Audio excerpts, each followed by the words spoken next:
Nagbabalik ang PTV News. Patuloy na tumataas ang bilang ng mga sumusukong rebelde mula sa Eastern Mindanao. Ito ay ayon sa tagapagsalita ng Eastern Mindanao Command na si Major Ezra Baligti.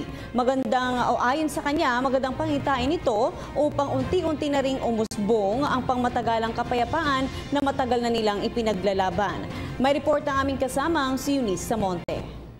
Sa nalalapit na peace talk sa pagitan ng militar at ng makakaliwang grupo, ilang miyembro na rin ng rebeldeng grupo sa Eastern Mindanao ang isa-isa ng sumusuko sa militar. Senyalis na rin sana ng pangmatagalang kapayapaan na hinahangad ng lahat. Mula Enero ngayong taon hanggang sa kasalukuyan, patuloy na tumataas ang bilang ng mga miyembro ng rebeldeng grupo na sumusuko sa militar. As of today, from January to date, we recorded sa area ng Eastern Mindanao Command that there were 203 NPAs who surrendered sa Eastern Mindanao Command.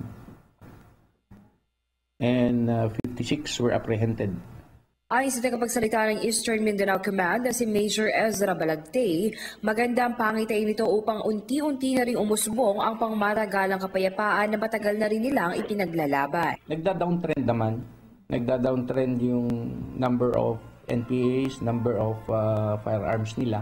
Sa katunayan, itong linggo lamang ay mayroon na namang isang miyembro ng New People's Army dala ang kanyang rifle na kusang loob na sumuko sa militar. Agad naman itong sasailalim sa Comprehensive Localized Integration Program ng militar kasama ang ilan sa mga surrenderies kung saan bibigyan sila ng pagkakataon na mamuhay ng maayos sa pamamagitan ng pagtuturo ng mga livelihood programs. Aniya, 50% ng mga NPA ay narito sa Mindanao at magiging malaking bagay sa pambansang kapayapaan ang kanilang kooperasyon sa militar na handa naman silang tulungang bumangon muli. Dagdag pa niya, bigyan ng pagkakataon ng kapayapaan sa pagitan ng militar at ng makakaliwang grupo. Para sa PTV News, Eunice Samonte, Davao City.